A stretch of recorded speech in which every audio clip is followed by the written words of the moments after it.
She was a young country girl, virgin and innocent, raised among prayers and silence in the backlands. He was a millionaire rancher carrying the guilt of a past no one dared to speak of.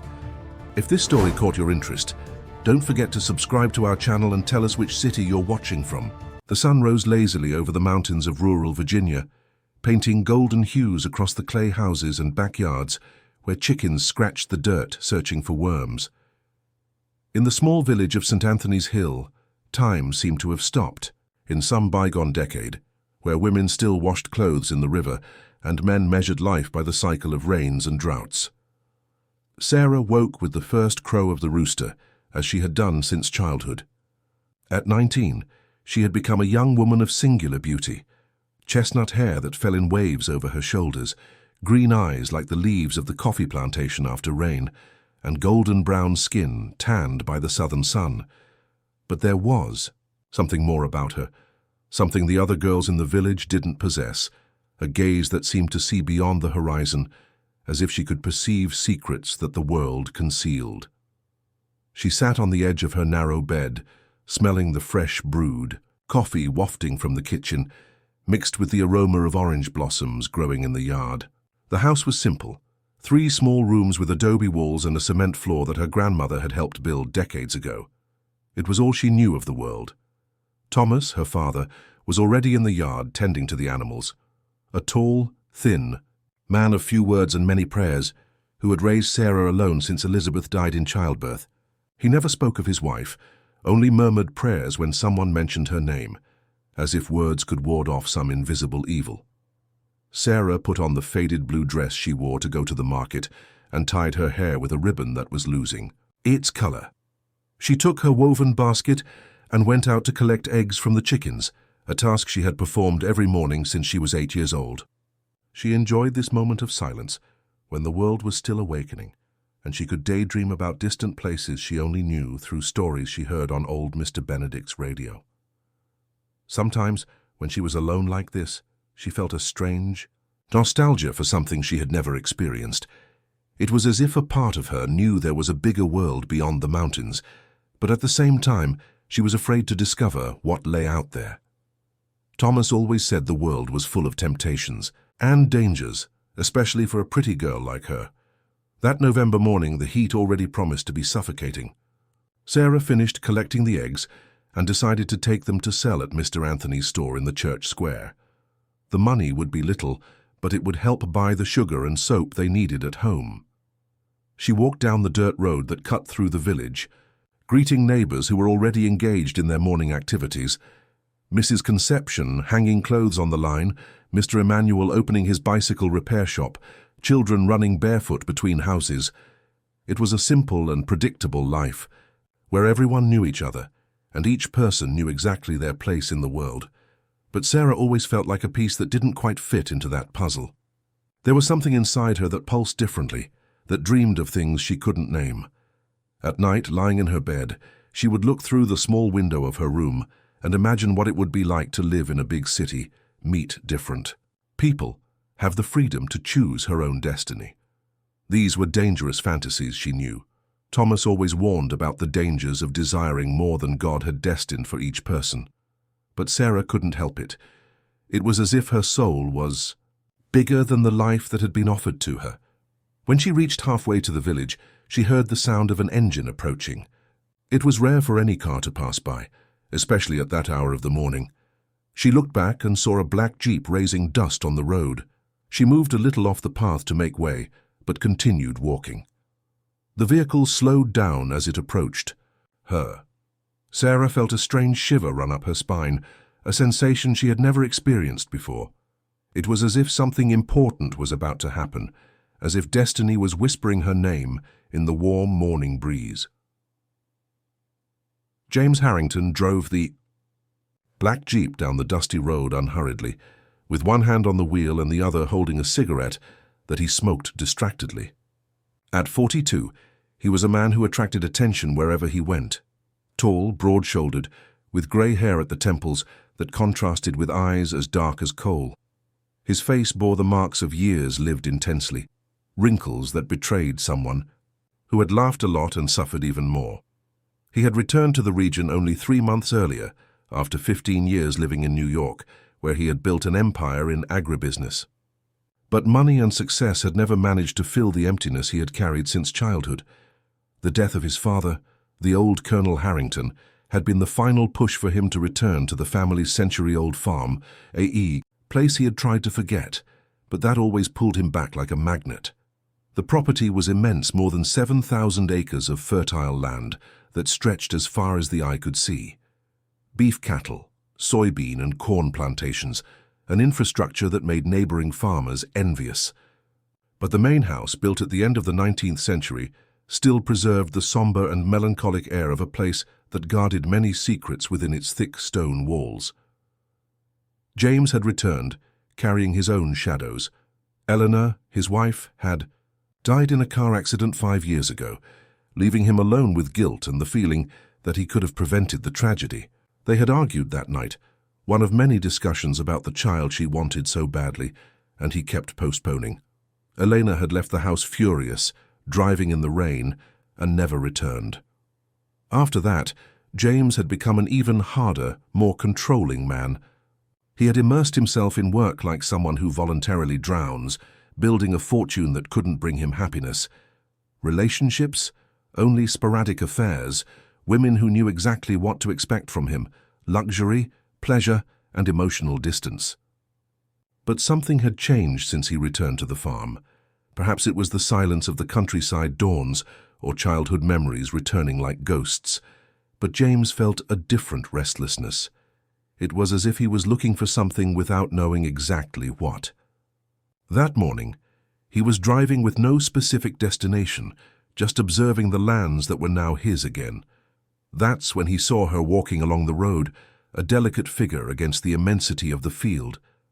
There was something about her that made him involuntarily slow down, perhaps the gracefulness of her movements, or the way the golden sun created a halo around her hair. Sarah heard the jeep approaching and moved to the roadside, but didn't look back. She continued walking with the basket of eggs balanced on her arm, concentrating on not tripping on the loose stones of the poorly maintained road. That's when her right foot found one of the many irregularities in the path. The stumble was inevitable. Sarah tried to regain her balance, but the basket flew from her hands and the eggs shattered on the hot road in an explosion of whites and yolks that mixed with the red dust. She fell to her knees, desperately watching the damage. There were 12 eggs, money that would be missed at the end of the month. James stopped the jeep immediately and got out, his firm steps approaching the young woman kneeling on the ground. When he bent down to help her up, their eyes met for the first time. It was as if lightning had cut through the air between them. Sarah felt her heart race. She had never seen a man like him, elegant even in simple farm clothes, with a magnetism that left her breathless. There was something dangerous about him, an intensity that frightened and fascinated her at the same time. James, in turn, was paralyzed looking into those green eyes that seemed to hold ancient mysteries. There was a purity about her that deeply disturbed him. Not naive innocence, but something deeper, as if she were touched by a light he had lost long ago. "Are you hurt?" he asked, his voice deeper than intended. He extended his hand to help her up, and when their fingers touched, both felt an electric current run through their bodies. "No. I ate the eggs," Sarah stammered, still dazed by his presence. She looked at the mess on the ground and felt her eyes fill with tears of frustration. "Never mind that. I'll take you where you were going, and then resolve this egg issue," said James, surprising himself with his own kindness. It wasn't his habit to get involved with other people's problems, but there was something about this girl that awakened a protective instinct in him that he thought was dead. Sarah hesitated.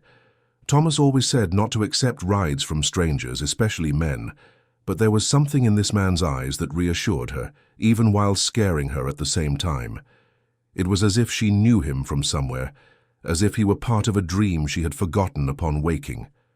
Sarah accepted the ride, sitting in the jeep's leather seat with trembling hands resting in her lap. The vehicle smelled of tobacco and some masculine cologne she had never smelled before, something sophisticated and disturbing that made her feel small and out of place. James drove in silence, but she could feel his eyes turning to her from time to time, as if he were trying to decipher a puzzle. "What's your name?" he finally asked, his voice cutting through the sound of the engine and the wind that entered through the open windows. "Sarah," she responded softly, still without the courage to look at him directly. "Sarah Adams." "Sarah," repeated James, as if savoring the name. "A beautiful name. I'm James Harrington. My family has land here in the region." The surname echoed in Sarah's mind like a distant bell. Harrington. She had heard that name before, whispered in conversations that adults interrupted when children approached.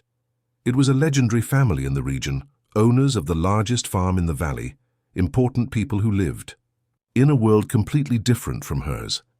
When they arrived at Mr. Anthony's store, James got out with her and before Sarah could protest, bought a dozen eggs and placed them in her hands. "To replace what was lost," he said simply. But the simple gesture made her heart race in a way she didn't understand. "I can't accept," murmured Sarah, trying to return the money he had left in her palm along with the eggs. "Yes, you can. It was my fault for driving on this road in poor condition," responded James, gently closing her fingers over the bills. The touch lasted only a few seconds, but it was enough for both to feel an electric current run through their bodies.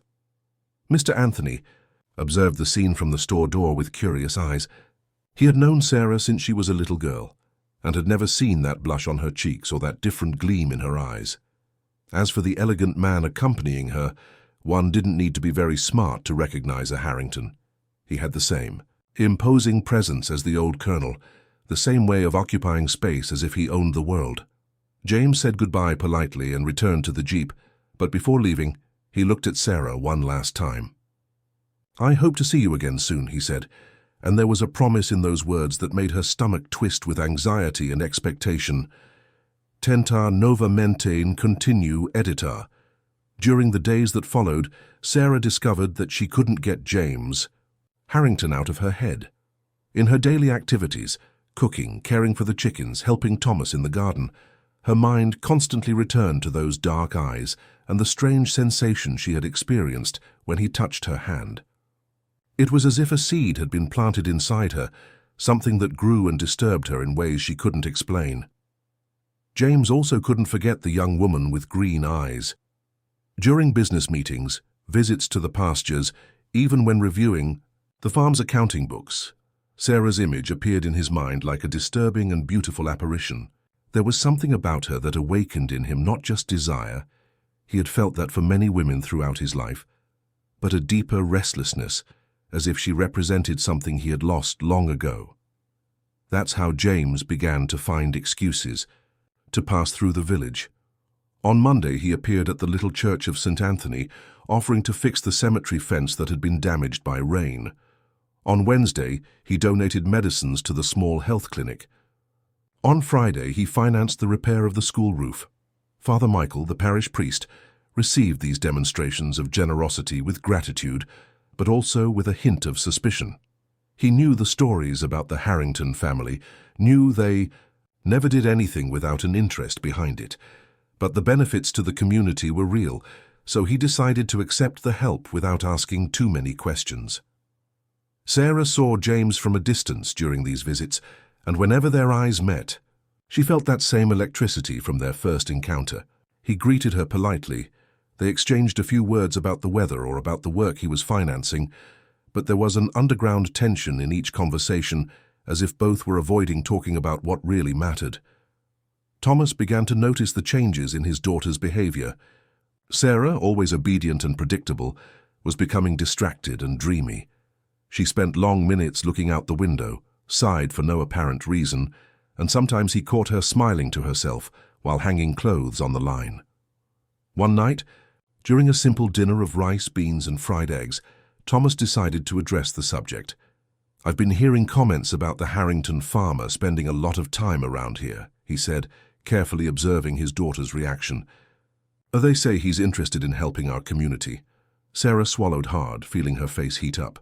"Yes, he's made some donations," she responded, trying to keep her voice casual. "Father Michael is very grateful." "Men like that don't do anything for free, Sarah. They always want something in return," said Thomas, his voice carrying a weight that she couldn't interpret. "You need to be careful. Keep your distance. Those people are not from our world." But Sarah already knew it was too late to keep her distance. James Harrington had entered her life like a silent hurricane, altering everything around her without her being able to do anything to prevent it. It was on a Sunday afternoon, when Sarah was returning from Mass, that James approached her with a proposal that would completely change her life. He was leaning against his black Jeep, smoking a cigarette, and observing the movement in the church square. When he saw her approaching, he threw away the cigarette and walked to meet her with those firm steps that made her heart race. "Sarah, I need to talk to you," said James, his voice more serious than usual. "It's about work." She stopped, feeling all the people around looking discreetly at them. In a small town, any conversation between a simple girl and a rich man becomes a topic of gossip for weeks. "What kind of work, Mr. Harrington?" she asked, trying to maintain her composure. "I have a mare at the farm, a Tennessee walking horse, pregnant and very valuable. She's having complications with the pregnancy and won't let anyone near her anymore, not even the veterinarian," explained James, his eyes fixed on her. "I heard you have a special way with animals. I need someone to care for her until the foal is born." Sarah felt her heart accelerate. Working at the Harrington farm meant entering a world completely different from hers, a world that both frightened and attracted her in equal measure. "I don't know if my father will allow it," she responded hesitantly. "The payment would be very good. $100 per week plus food and accommodation on the property," said James, knowing that this amount represented more than her family earned in an entire month. It would only be until the foal is born, 2 months at most. Sarah's eyes widened. $100 per week was a fortune for someone who lived with so little. With this money, she could help Thomas repair the leaking roof of the house, buy the medicine he needed for his high blood pressure, maybe even save something for emergencies. "I'll talk to my father," she finally said, knowing that Thomas would be divided between suspicion and the need for money. Thomas, as Sarah had predicted, reacted with a mixture of suspicion and interest when she told him about the proposal. He knew the financial difficulties they faced, knew that money would make a huge difference in their lives. But he also knew the stories about rich men and their intentions with poor, beautiful girls. "I don't like this story, Sarah. Why you specifically? There are so many people experienced with horses in the region," he grumbled, walking nervously around the small living room. "Dad, it's just taking care of a mare. I'll stay in a separate room. Everything will be very respectful," argued Sarah, although she herself felt there was something more behind James's proposal. "And the money will help us a lot." After 2 nights of reflection and prayer, Thomas yielded. Necessity spoke louder than suspicion, and deep down he believed his daughter would be able to take care of herself. Sarah was a sensible girl, raised in Christian values, and 2 moons of well-paid work could change their lives. The following Monday, James arrived to pick up Sarah in a simpler truck than the Jeep, carrying a small suitcase with her few clothes and belongings. The journey to the farm lasted about 20 minutes on dirt roads that cut through breathtaking landscapes, green pastures dotted with Angus cattle, crystalline streams, and mountains that were lost on the horizon. The Harrington main house was even more imposing than Sarah had imagined. Built in colonial style, with thick stone walls and wide verandas supported by solid wooden columns, the century-old construction emanated an aura of grandeur and mystery. There was something unsettling about that beauty, perhaps the dark windows that seemed to observe those who approached, or the way the shadows of the century-old trees danced on the walls. "The house was built by my great-grandfather in 1890, explained James as he parked. "It has sheltered 4 generations of the family, not always happy times." Sarah got out of the truck feeling small before the grandeur of the construction. She imagined how many stories those walls had witnessed, how many secrets they kept between their bricks and ancient woodwork. James led her through the wide corridors decorated with period furniture and portraits of ancestors with severe looks. The smell of the house was a mixture of aged wood, beeswax, and something indefinable that Sarah couldn't identify. Perhaps it was the aroma of accumulated years, of memories that had impregnated each room. "Your room is here," said James, opening a door at the end of a hallway. It was a simple but comfortable room, with an iron bed, an antique dresser, and a window that gave a view of the stables. "The bathroom is right next door. Make yourself at home." When Sarah placed her suitcase on the bed, her hands trembled slightly. It wasn't just because she was in a strange environment. It was because of James's presence right there beside her, occupying all the space with his masculine energy. There was something different about him since they arrived at the farm, a eye of greater intensity, as if he were in his natural territory. "Would you like to meet Violet now?" asked James, referring to the mare. "She's a bit agitated today, but I believe you'll be able to calm her down." They walked together to the stables, and Sarah felt his gaze upon her with each step. It was a disturbing and exciting sensation at the same time, as if he were evaluating her every movement, every reaction. When they reached the stable, Sarah immediately understood why James had needed her help. Violet was a magnificent mare, with lustrous chestnut coat and intelligent eyes, but she was visibly stressed. She walked nervously around the stall, whinnying softly and moving away whenever anyone approached. Her rounded belly revealed her advanced pregnancy. "She lost her previous foal during birth, and since then hasn't trusted anyone," explained James, carefully observing as Sarah slowly approached the mare. Sarah extended her hand slowly, whispering sweet words in a low voice. To James's surprise, Violet stopped walking and allowed her to approach. When Sarah began to gently caress the mare's neck, humming an old lullaby she had learned from her grandmother, something magical happened. Violet calmed completely, resting, her head on the young woman's shoulder, as if she had found an old friend. James was impressed by the ease with which Sarah won Violet's trust. In a matter of minutes, the mare that rejected any approach was calm, allowing the young woman to examine her swollen belly and check if everything was well with the pregnancy. There was something almost supernatural in the way she communicated with the animal, as if they spoke a secret language that only they understood. "I've never seen anything like it," murmured James, observing the scene with a mixture of admiration and something deeper that he couldn't define. "It's as if she was waiting for you," Sarah smiled, still caressing Violet's neck. "My grandmother always said I had a gift with animals. I think they feel when we have good intentions." Her words were simple, but there was an ancient wisdom in them that touched something in James's chest. The first days at the farm passed in a tranquil routine. Sarah would wake up early, have breakfast in the spacious kitchen of the main house with Mrs. Teresa, the cook who had worked for the family for more than 20 years, and then go to take care of Violet. She spent hours in the stable, talking softly to the mare, brushing her coat and singing the same lullabies her mother used to sing to her when she was small. James invented excuses to appear at the stables several times a day.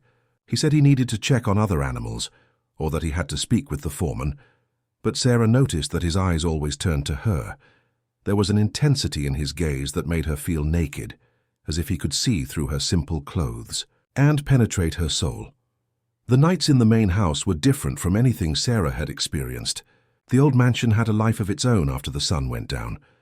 The woodwork creaked, the floorboards groaned under the weight of invisible steps, and sometimes she heard whispers that seemed to come from the walls themselves. Mrs. Teresa had warned about the normal noises of an old house, but Sarah felt there was something more. There were 2 rooms on the upper floor that always remained locked. One was the old master bedroom, where James had not set foot since returning to the farm. The other was an attic that no one referenced, as if it simply didn't exist. When Sarah asked about them, Mrs. Teresa quickly changed the subject. It was on a Thursday night that Sarah heard the footsteps for the first time. She was lying in her bed reading a book borrowed from the small library of the house when she clearly heard the sound of someone walking in the hallway. Slow, heavy steps that approached her room and then moved away. She got up and opened the door, but the corridor was empty and silent. "Mrs. Teresa, did you hear someone walking down the hallway last night?" Sarah asked the next morning, while helping prepare coffee. The cook stopped stirring the cake she was making and looked at Sarah with a strange expression.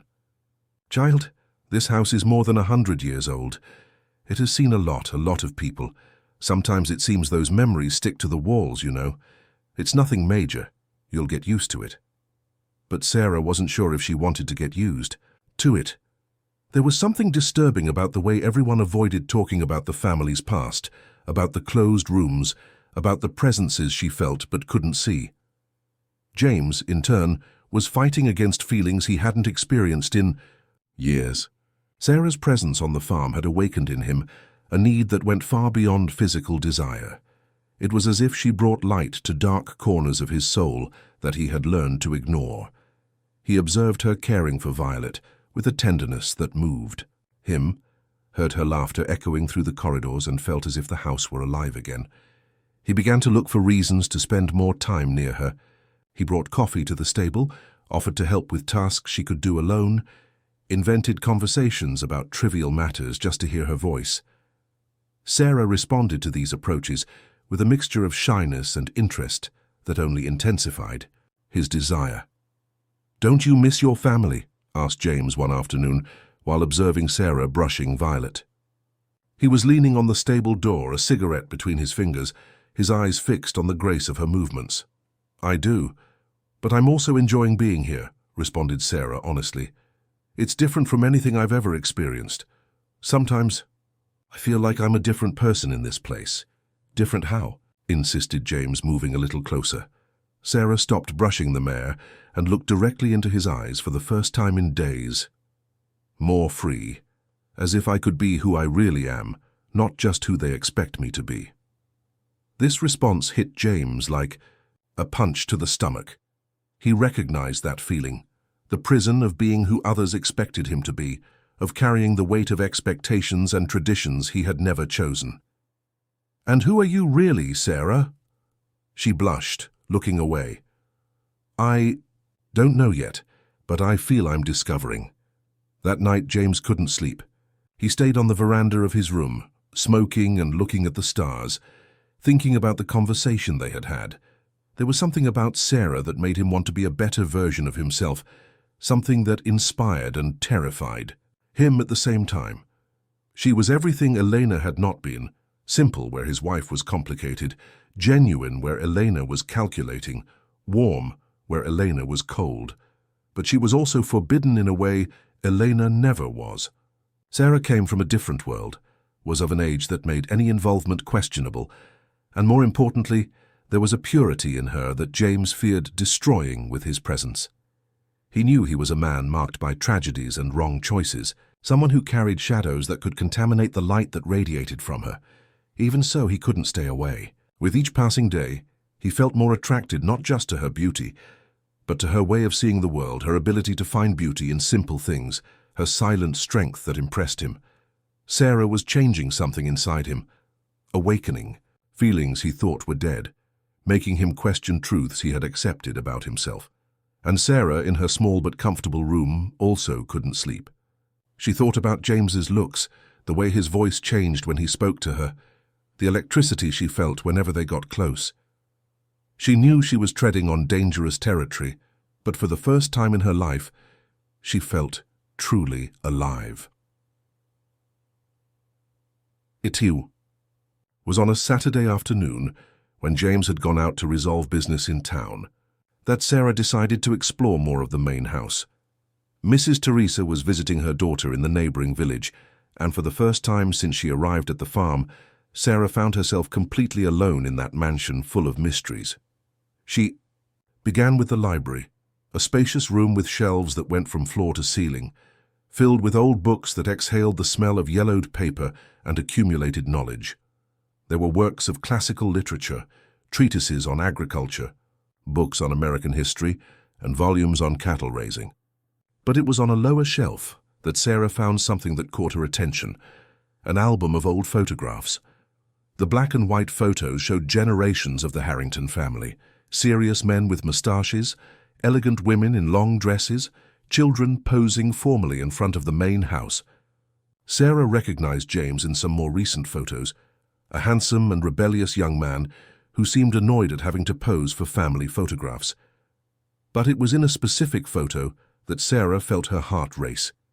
It was an image of James's father, the old Colonel Harrington, an imposing man with a penetrating gaze, next to a young brunette woman whom Sarah immediately recognized, even though she had never seen her mother as an adult. Elizabeth was there, smiling timidly for the camera, wearing a simple but elegant dress, with the same green eyes that Sarah had inherited.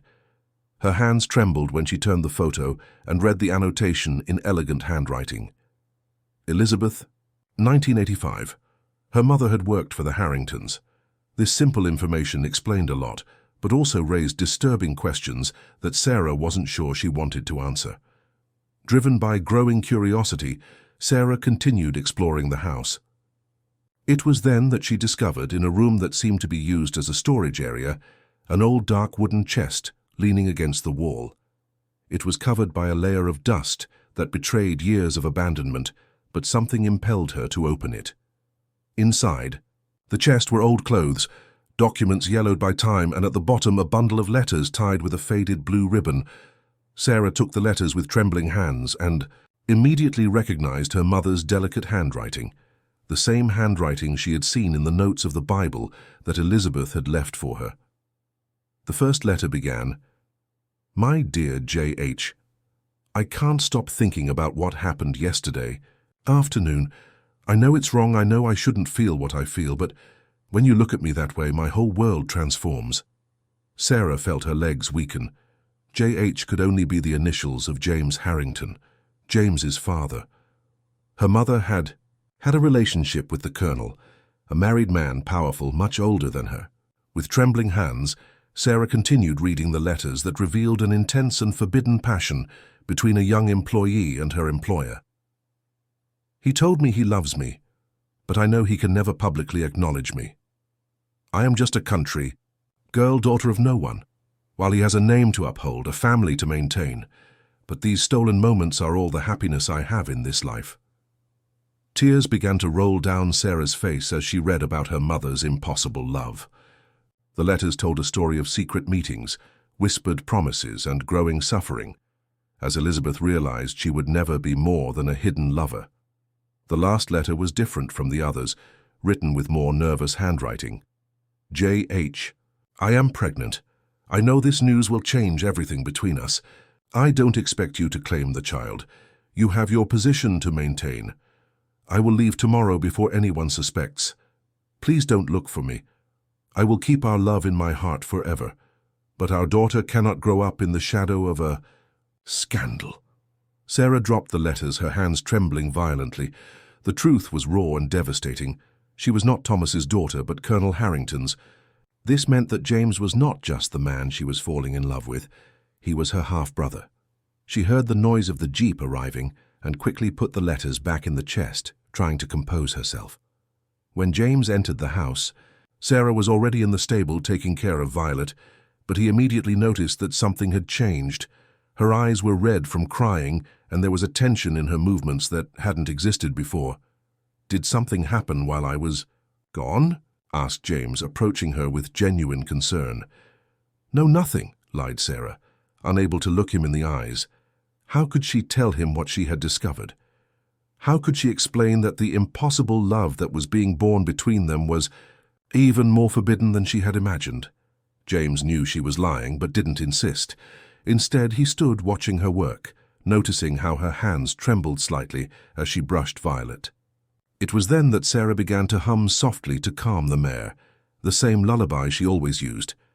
This time James paid real attention to the melody. It was an old, almost forgotten song that he had heard only once in his life. His memory transported him back to childhood, to a specific day when he was about 8 years old. He was playing in the garden when he heard a female voice singing that same melody. He followed the sound and found a young brunette woman singing to the garden plants, as if they were capable of hearing and understanding. It was the same song, the exact same melody that his mother had sung to him when he was small, before she died, and that he had later heard only from that mysterious employee who had worked on the farm for a brief period and then disappeared without explanation. "Where did you learn that song?" asked James, his voice tenser than intended. Sarah stopped humming, feeling her heart accelerate. "My mother used to sing it to me when I was little. Why?" James was silent for a long moment, processing a disturbing suspicion that was beginning. to form in his mind. "Your mother... what was her name?" "Elizabeth," responded Sarah, observing James's expression change drastically. The name echoed in James's memory like a gunshot. Elizabeth, the young brunette woman who had worked on the farm, who sang to the plants, who had mysteriously disappeared one night leaving only rumors and whispers, the same young woman his father mentioned in moments of drunkenness, always with an expression of remorse that James had never understood. Now, looking at Sarah, at her green eyes, at the delicacy of her features, at the way the light fell on her face, James saw similarities that terrified him. Not just with Elizabeth, but with his own family. There was something in her facial structure, in the way she tilted her head when thinking, that echoed Harrington characteristics. Without saying a word, James left the stable, leaving Sarah confused and frightened. He needed answers, and he knew exactly where to find them. James locked himself in the main house office and began to frantically search through files he hadn't touched in years. He desperately looked for employee records from that time, payroll sheets, any document that could confirm or deny his growing suspicions. His hands trembled as he leafed through yellowed papers, and his mind spiraled through terrifying possibilities. It was at the bottom of a locked drawer that he found what he was looking for: the personnel records. From 1985. There was the full name: Elizabeth Adams Jenkins, hired as a domestic assistant in March, abruptly dismissed in December of the same year. Next to the name was a notation in his father's handwriting: delicate situation, full payment plus bonus. James sat heavily in the leather chair, the paper trembling in his hands. The delicate situation could only mean one thing. His father had impregnated an employee and sent her away to avoid scandals. It was exactly the type of behavior the old colonel had demonstrated throughout his life: a respectable family man in public, a predator in private. Memory transported him back to that terrible afternoon of his childhood, when he had caught his father forcing himself on a maid at the back of the house. James was only 10, hidden behind a tree, paralyzed by fear and confusion. The young woman cried softly, begging him to stop, but his father wouldn't listen. When he finally finished, he threatened to fire her if she told anyone. James never said anything, carrying that silent guilt like a stone in his chest. Now he understood that Sarah could be the product of one of his father's silent crimes. If this were true, she wasn't just a young woman he was falling in love with. She was his half-sister, daughter of the same man who had ruined so many lives with his thirst for power and pleasure. Meanwhile, Sarah wandered through the house like a ghost, unable to fully process what she had discovered. Her mother's letters revealed not just a forbidden romance, but also the origin of her own existence. Everything she had believed about herself had collapsed in a matter of hours. Thomas wasn't her biological father. He was just a good man who had agreed to raise her as his own, protecting her from the shame of being the bastard daughter of a colonel. This explained many things: why he had always been so protective, why he sometimes looked at her with a sadness she didn't understand, why he never spoke about Elizabeth in a natural way. The pain was physical, as if someone had torn away a vital part of her identity. Sarah sat on the library floor, hugging her knees to her chest, trying to understand how her life had transformed into a Greek tragedy in a matter of hours. When Mrs. Teresa returned from visiting her daughter, she found the house immersed in a heavy, tense atmosphere. James was locked in his office, Sarah hadn't appeared for dinner, and Violet whinnied nervously in the stable, as if sensing the emotional disturbance hovering over the property. The cook knew well the signs of a storm.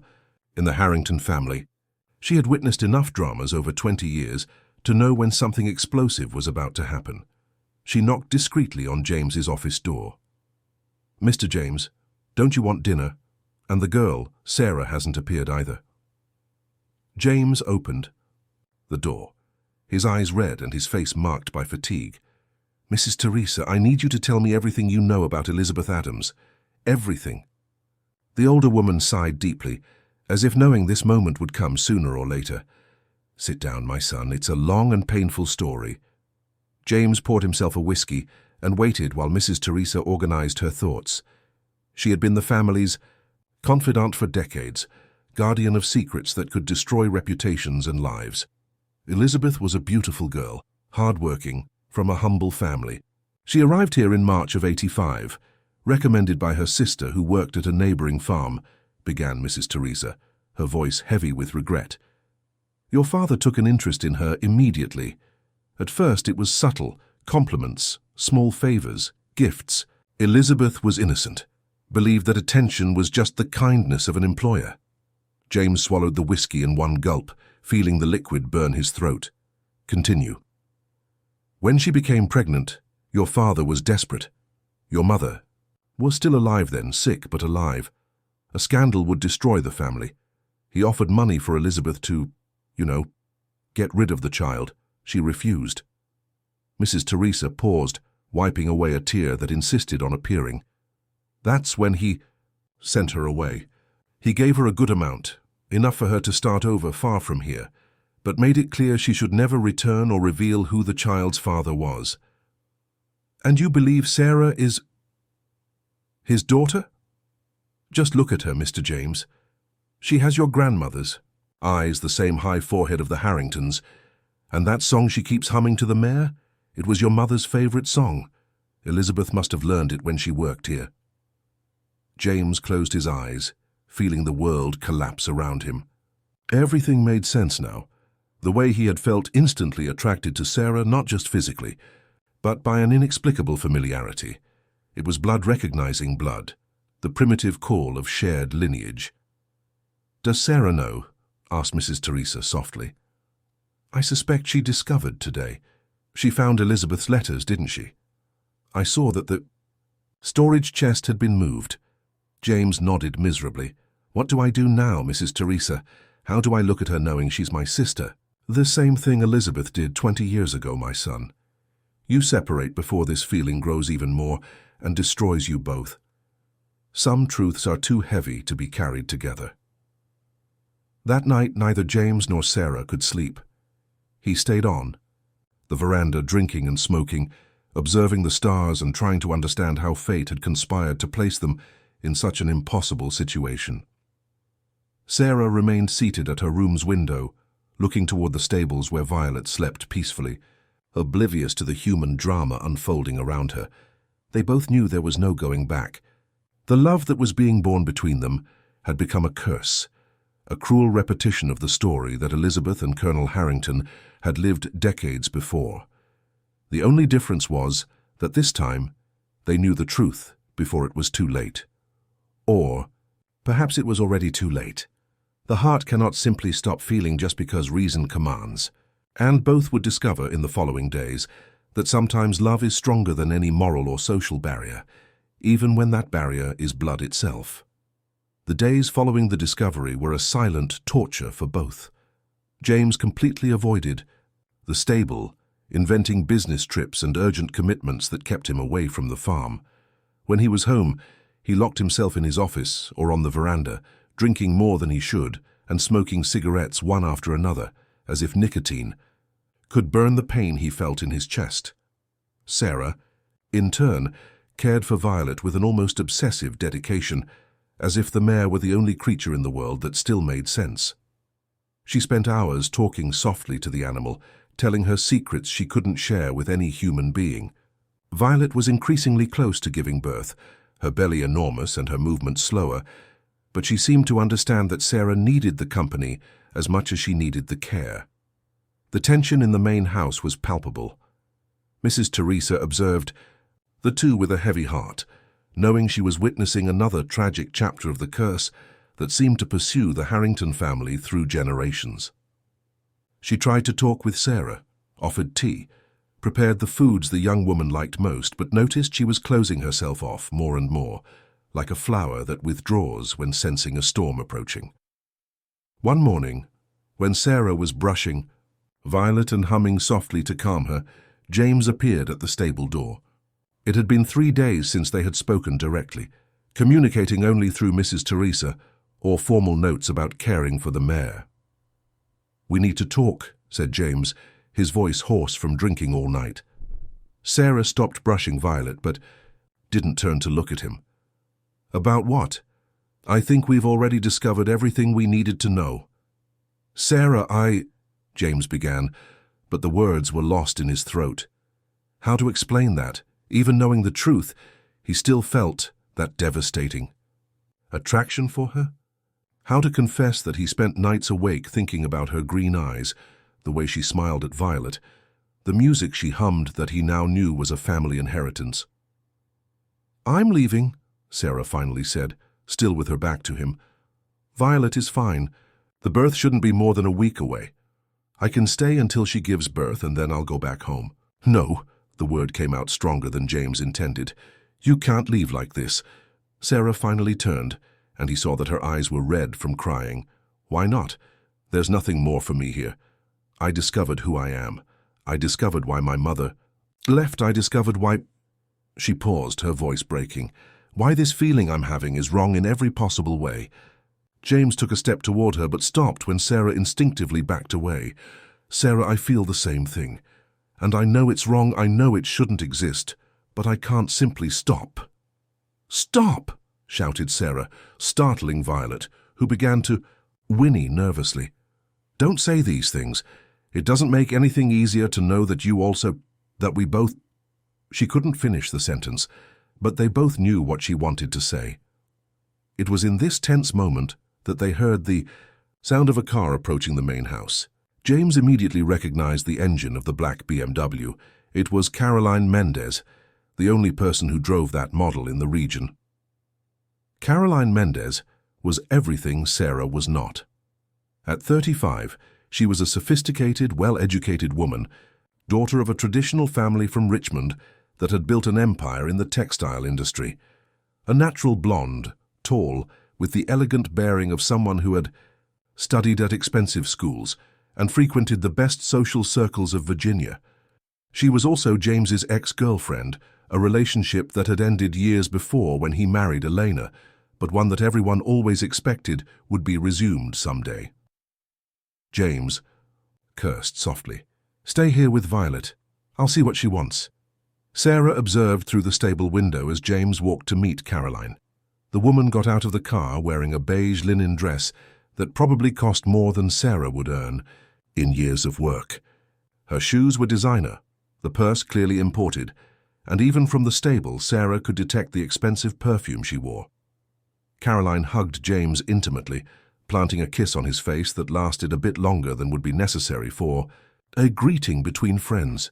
Sarah felt a painful stab in her chest, a mixture of jealousy and inadequacy that made her feel even smaller and more out of place in that world. James, darling, how good to see you back to your roots, said Caroline, with that educated and melodious voice of someone who had taken diction lessons. I heard you've returned definitively to the farm. It was time to leave New York and take your place here. They entered the house talking, and Sarah couldn't hear the rest of the conversation, but she didn't need to hear to understand. Caroline. Her represented everything James should want in a woman: social position, education, an alliance that would make sense to everyone who knew them. It was the type of relationship society would approve, that would strengthen both families' businesses, that wouldn't cause scandals or malicious whispers. During lunch, Sarah could hear Caroline's laughter echoing through the main house. It was a crystalline, educated laugh, the type of sound expected from a society lady, so different from the spontaneous and genuine laugh Sarah sometimes let out when caring for Violet. When Caroline finally left, late in the afternoon, James returned to the stable with a somber expression. Sarah was sitting on a pile of hay, observing Violet lying down uncomfortably. The mare seemed restless, moving constantly, as if unable to find a comfortable position. I think labor is beginning, said Sarah without looking at James. She's been restless since lunchtime. James approached the mare, observing the signs Sarah had noticed. You're right. I'll call the veterinarian. No need, said Sarah firmly. I can take care of her. I've witnessed several births at the neighbor's farm when I was a child, and Violet trusts me. James wanted to protest, to say it was too risky, but something in Sarah's determination stopped him. Perhaps it was the fact that she needed to feel useful, necessary, especially after Caroline's visit had made so clear how much she didn't belong in that world. "What did Caroline want?" asked Sarah, trying to sound casual but failing completely. James hesitated. Caroline had come with a business proposal that was also a thinly disguised personal proposal.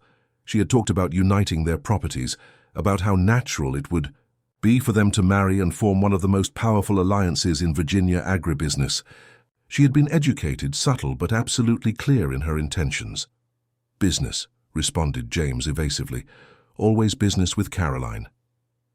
Sarah nodded, but they both knew there was much more than business in that woman's visit, and they both also knew that Caroline represented a future that made sense for James, a future that Sarah could never offer.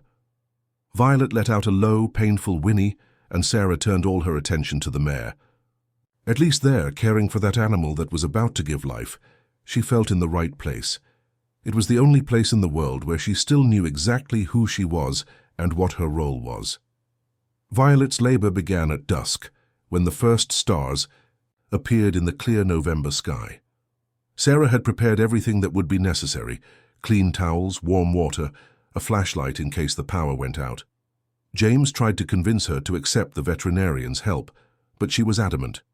Violet trusted her, and this would be her last contribution to the farm before leaving. The mare's contractions gradually intensified. Sarah remained beside the animal, whispering words of encouragement, stroking her sweaty neck and humming the song that always calmed her.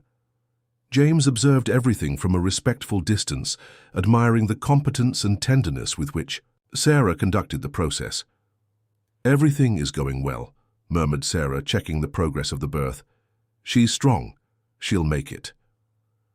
During the hours that followed, James saw a side of Sarah that impressed him even more. She had transformed into a woman completely in control of the situation, confident in her instincts and knowledge.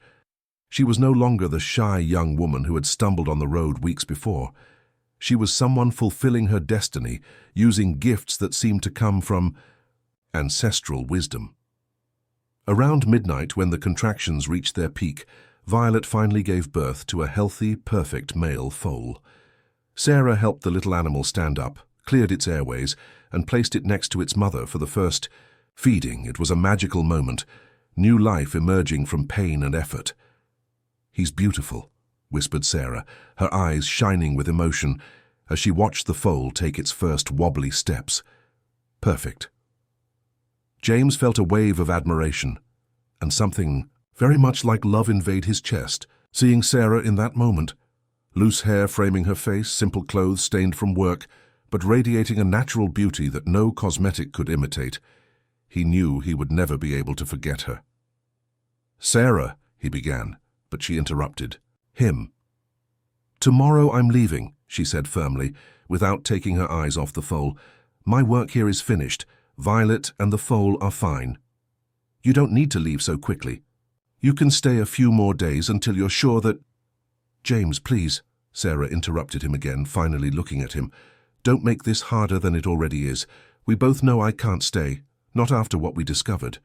Oti datum, the silence that followed was heavy, laden with everything they couldn't say. James wanted to beg her to stay, wanted to find a way around the impossibility of their situation, but he knew it would be cruelly selfish to keep Sarah trapped in a situation that would only bring suffering to both of them. The next morning, Caroline returned to the farm, this time accompanied by a lawyer and a folder full of documents. James received her in the living room, but his mind was completely focused on Sarah, who at that moment was packing her few things to leave. "James, darling, I brought the contracts I mentioned yesterday," said Caroline, extending the papers with a confident smile. "The merger of our properties will be revolutionary for the region's agribusiness, and of course our union will give the final seal to this alliance." James looked at the documents without really seeing them.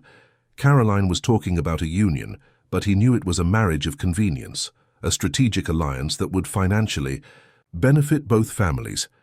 It was exactly the type of relationship Elena had been, an agreement between equals without the dangerous complications of true feelings. "I need time to analyze," said James, putting away the papers without reading them. "Of course, darling, but don't take too long. These opportunities don't always come along." responded Caroline, approaching him with a familiarity that assumed much more intimacy than actually existed between them. "We're perfect for each other, James. We always have been." From the stable came the sound of Sarah's song, singing to Violet and the foal for the last time. Caroline noticed how James was distracted upon hearing the melody, and her eyes narrowed slightly. "Who's singing?" she asked with seemingly casual curiosity. "The girl who took care of the mare during gestation. Today is her last day here," responded James, trying to keep his voice neutral. Caroline walked to the window and observed Sarah in the stable. Even from a distance, even wearing simple work clothes, there was something about the young woman that caught attention, a naturalness and grace that couldn't be taught in etiquette schools. "She's pretty," commented Caroline, but there was a dangerous note in her voice. "I hope you've been discreet during the time she's been here." James felt a sudden anger rise in his chest. "Caroline, I don't know what kind of man you think I am, but I can assure you that—" "Oh, darling, don't misunderstand me," Caroline interrupted him with a laugh that didn't reach her eyes. "I know you're a gentleman. It's just that, well, men are men, and women like that can be very persuasive." The way Caroline said "women like that," with barely disguised disdain, made James understand the type of person she really was beneath the education and sophistication. Elena had been similar, always looking with superiority at those she considered socially or economically inferior. At that moment, Sarah appeared at the living room door, carrying her small suitcase. She had gotten ready to leave. The blue dress was clean and pressed, her hair tied in a simple braid, but her eyes still showed the deep sadness she carried. "Mr. Harrington, I came to say goodbye," said Sarah politely, completely ignoring Caroline. "Violet and the foal are fine.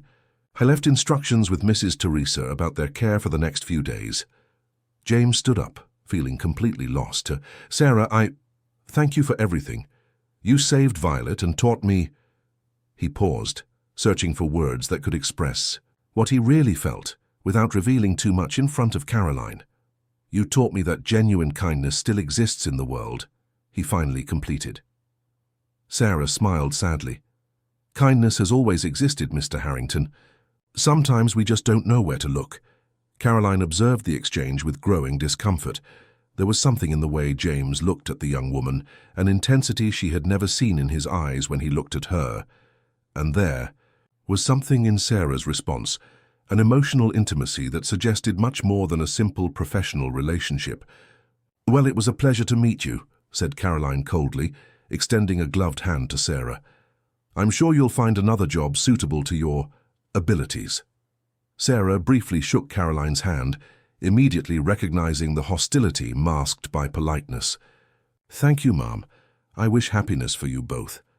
James accompanied Sarah to the truck that Mrs. Teresa had offered to drive, taking her back to the village. At the last moment, before she entered the vehicle, their eyes met one final time. "Take care of yourself, Sarah," said James, his voice breaking. "You too," she responded, and for a second both wanted to say much more.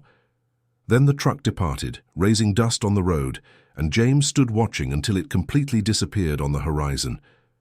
When he returned to the house, Caroline was on the veranda observing him with a smile that didn't completely hide her satisfaction. "Now we can focus on our future," she said, approaching him, "without distractions." James nodded mechanically, but his heart had departed with Sarah on the dusty road. Sarah returned to the village of St. Anthony's Hill, carrying in her chest a pain that felt physical. Thomas received her with relief and concern, immediately noticing that something fundamental had changed in his daughter. She was no longer the dreamy young woman who had left weeks before. There was a new maturity in her eyes, a deep sadness that made her seem older than her 19 years. During the first days, Sarah took refuge in domestic activities, trying to find in the family routine the comfort her torn heart needed. But the discoveries she had made at the Harrington farm consumed her from within. Each night, she relived her mother's letters, questioning herself about her true identity and about the impossible love she felt for James. It was Mrs. Abigail, the oldest midwife in the village, who finally brought the answers Sarah needed. The old 80-year-old lady, half blind but with a crystalline memory, sought out Sarah one December afternoon, when the heat was almost unbearable and cicadas sang in the yard trees. "Child, I heard you've been stirring up the past at the Harrington farm," said Mrs. Abigail, sitting heavily in the rocking chair on the porch. "The time has come for you to know the whole truth." Sarah felt her heart accelerate. "What truth, Mrs. Abigail?" The old midwife sighed deeply, like someone who has carried a weight for decades. "I brought you into this world, Sarah. I was there when your mother gave birth, and I heard the confessions she made in the pains of childbirth." "So, it's true that Colonel Harrington is my father?" asked Sarah, her voice barely leaving her throat. "No, child. That's where the mistake is." Mrs. Abigail slowly shook her head. "Elizabeth did have an affair with the old colonel, that's true, but when she discovered she was pregnant, she did the calculations and was sure the child wasn't his." Sarah was paralyzed. "What do you mean?" "Your mother had been involved with another man before the colonel became interested in her. A young, handsome man who worked as a farmhand on the neighboring farm. His name was Robert Adams, the man who later became your foster father, my dear." Sarah's world spun. "Robert? You mean Thomas?" "Thomas isn't your foster father, child. Thomas is your uncle, Robert's brother. Robert died in a work accident 3 months before you were born, never got to know he would be a father." "Mrs." Abigail extended her trembling hand and touched Sarah's face. "Elizabeth was desperate, pregnant and alone. That's when the colonel became interested in her, and she let him believe the child was his. She used that lie to get the money she needed to start her life over." Sarah began to cry, but it wasn't just sadness. It was relief, confusion, a liberation she still couldn't completely understand. "So James isn't." "He isn't related to you at all, child. You have no kinship whatsoever." Mrs. Abigail smiled for the first time. "Elizabeth told me all this before she died, made me promise I would look after you if you ever needed to know the truth. She carried this lie her whole life out of love for you, so you would have a name and a family that would accept you." Sarah cried for hours that afternoon, but they were tears of liberation. Everything she had felt for James wasn't wrong, wasn't forbidden. It was just love, pure and true, born between two people who recognized each other, despite different worlds. Meanwhile, at the Harrington farm, James was living his own hell. He had formally accepted Caroline's proposal, signed the property merger contracts, and set the wedding for March of the following year. But each passing day was torture. He couldn't get Sarah out of his thoughts, constantly comparing everything Caroline did or said with the memories he kept of the green-eyed young woman. Caroline, perceiving James's emotional distance, had become increasingly possessive and controlling. She had temporarily moved to the farm, claiming they needed to plan the wedding together, but in reality, she wanted to keep James under her constant surveillance.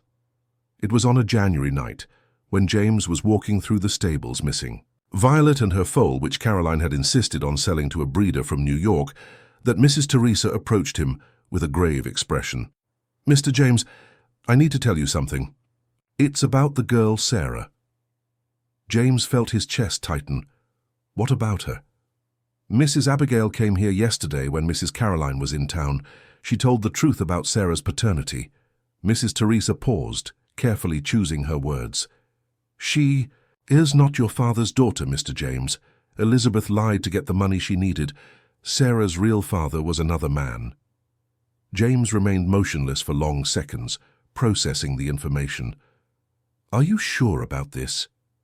"Absolutely." Mrs. Abigail delivered the baby, heard Elizabeth's own confession. "Sarah doesn't have Harrington blood, Mr. James. You aren't siblings." That night, James made the most important decision of his life. He confronted Caroline, returned the signed contracts, and ended the engagement, ignoring her threats and tears of fury.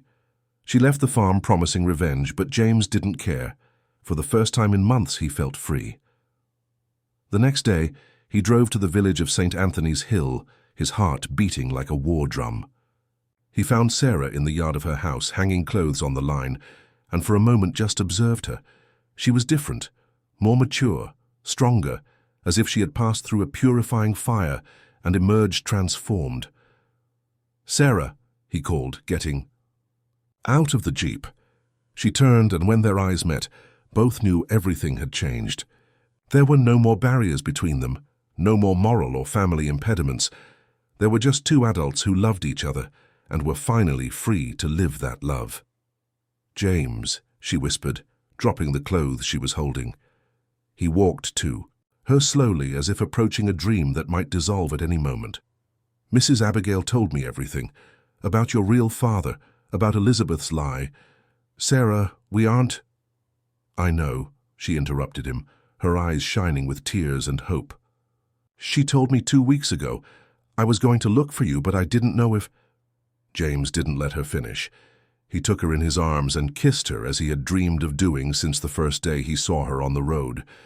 It was a kiss that contained months of denial, of suffering, of dammed-up love that finally found release. When they separated, breathless, James held her face between his hands. "Marry me, Sarah. I don't care what they'll say. I don't care about the social difference. I want you by my side forever." Sarah smiled through her tears. "Yes," she said simply, and in that simple word was contained all the happiness in the world. 6 months later, Sarah and James married in a simple ceremony in the little church of St. Anthony's Hill, with Thomas's blessing and the presence of the entire community that had learned to love the impossible love story that had become possible. Sarah hadn't become a society lady. James was the one who had learned to value simplicity and authenticity. Together, they transformed the century-old farm into a place of new life, where the dark past of the Harringtons was replaced by hope and true love.